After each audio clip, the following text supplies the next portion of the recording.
All right, hello once again, Jeff Scott of Rankin Technical College, and as part of the Rankin Technical College AWD 1000 Web Development Technologies course, I've been creating a series of video presentations that are based off of the Mozilla Developer Network Learn Web Development series. We're in the web form section, and we're about to go into our newer HTML5 input types.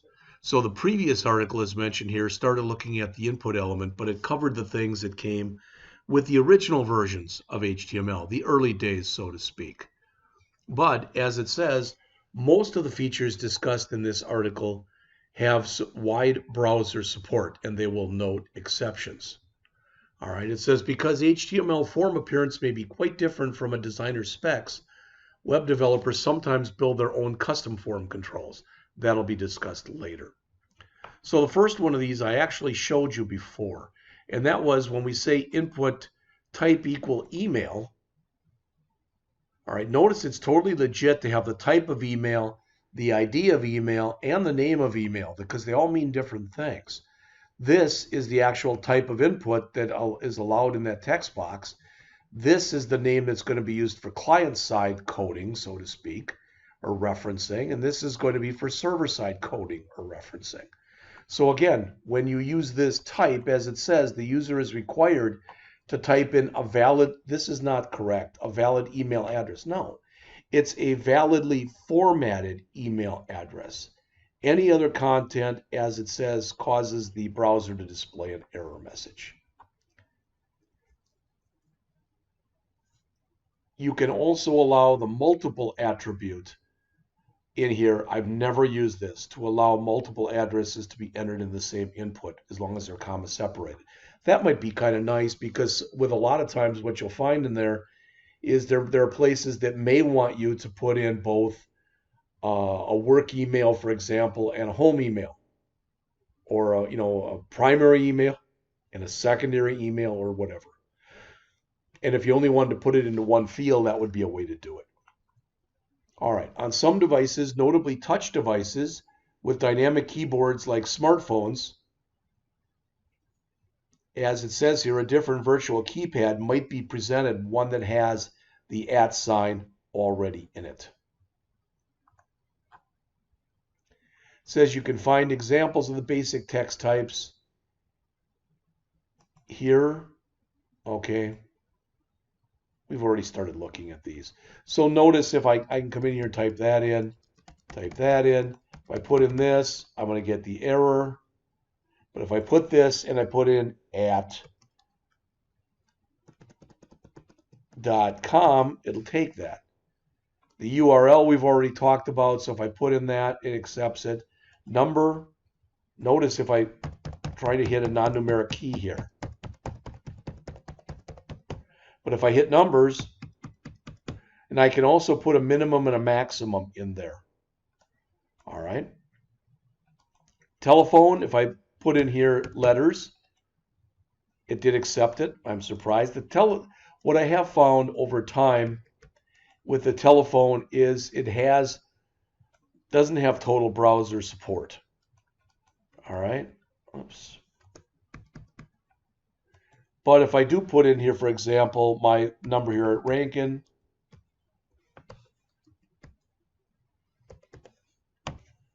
it will accept that. And the search type, again, will give me a drop down here. All right.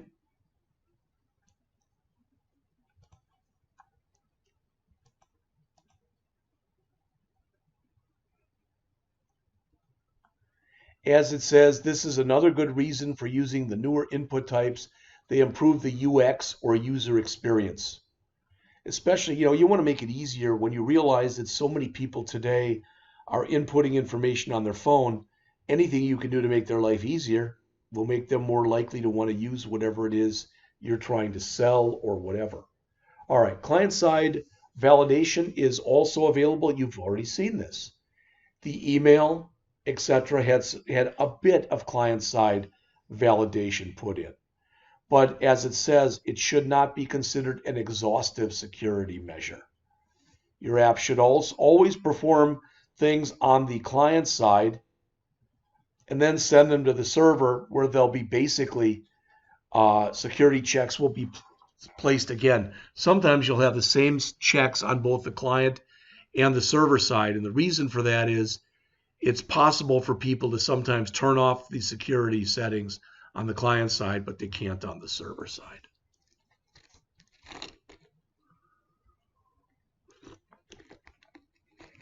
Also notice it says here, A@B is considered a valid email address according to the default. And that's because it's a valid intranet email address. And if you don't know what an intranet is, this is the way that I use it.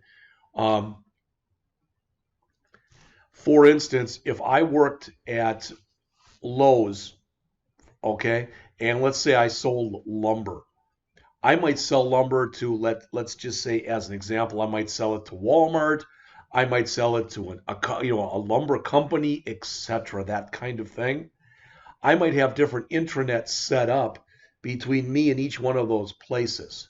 All right, so it would be an internal type of internet. All right. If data is not entered in an email address, the invalid pseudo class will match, and it will give a type mismatch property set to true. Okay. Search fields are intended to be used to create search boxes on apps and pages. This type of field is set by using search with type. You already saw that, where you got the drop down, etc. Phone numbers we've talked about. And again, one thing to realize, the advantage of using the tell field is it'll typically change the keyboard, especially on a phone, to something like this. All right. But let's look in here. Bring up our old friend, caniuse.com, and we'll check tell. And you'll notice that, again, earlier versions of IE, Firefox, Chrome, Safari, and Opera Mini. But everybody else basically today supports using the tell operator. And the biggest advantage, again, of using that is the fact that it'll bring the keyboard up. URL we've also looked at already. And as it says, it's a special field for entering URLs, but it expects the entire URL to be put in there. You've seen that already. The browser will report an error if no protocol, like no HTTP:/ or FTP or HTTPS, etc., is put in there. Numeric we've also looked at, or started to take a look at. As it says, controls for entering numbers can be created with an input type of number. All right, it allows only floating point numbers and usually provides buttons in the form of a spinner. When they say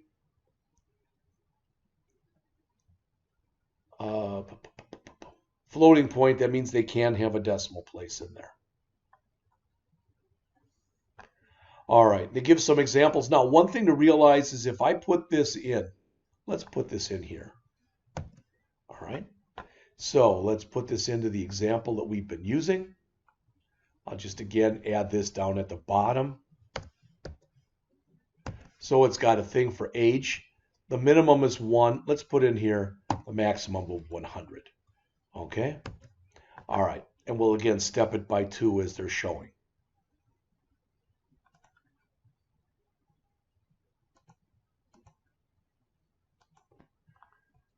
So there is that. That's the field for age. Notice, though, if I put in 345, it will take it. But if I manually put something in, it goes 1. Every time I click it, goes. Notice we said step 2, so it's going up by 2. And once I get to 99 and I tell it to step 2, it can't because there's nowhere else for it to go. But I can step backwards then. All right. And again, you can use portions. So this would be pennies. So that would be, if I want to go between 0 and $1, for example. All right. The number attribute makes sense when the range of values is limited. As it says, not supported in versions of IE below 10. All right. Another way to pick a number is by using a slider. It says you see quite often on sites like house buying sales, where do I want to buy? I want a home that's between 50,000 up to 500,000, for example. Well, if I know I've got no more than 200,000 to spend, I can put in something like, let's just say that. All right. It says usage-wise, they're less accurate than text fields. Therefore, they're used to pick a number whose precise value would not necessarily be as important.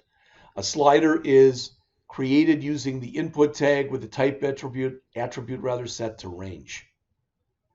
So notice if we put in this, it's going to go from 50,000, but it's stepping up by 100 at a time.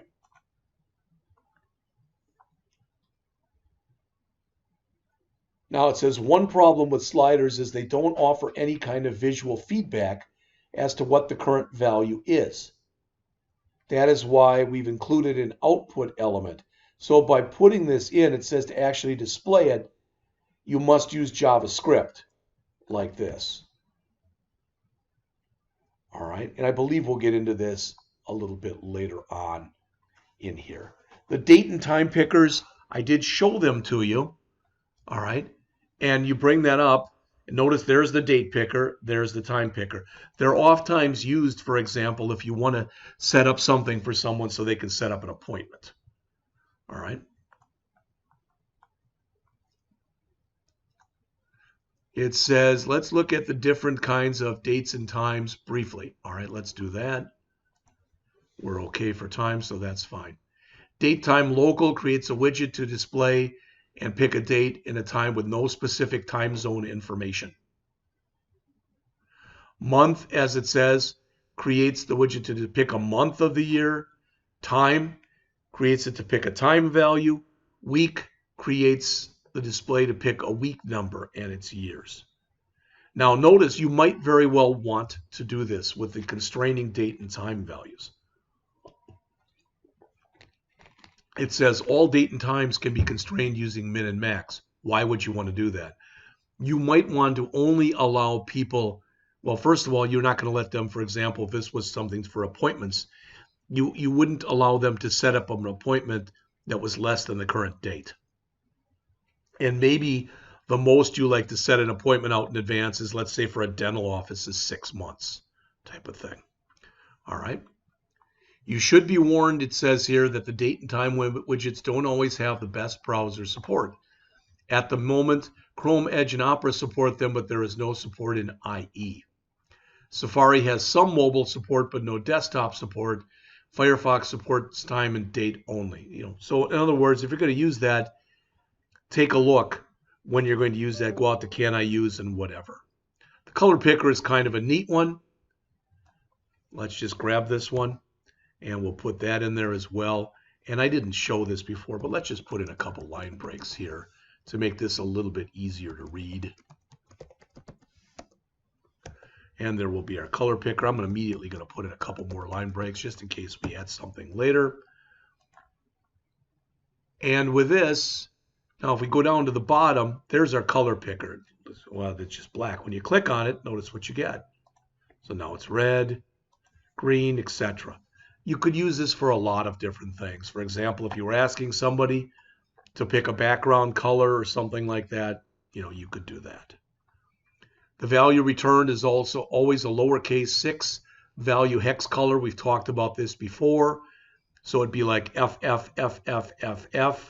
Let's say that we put in here AABBCC, all right, as an example. We probably,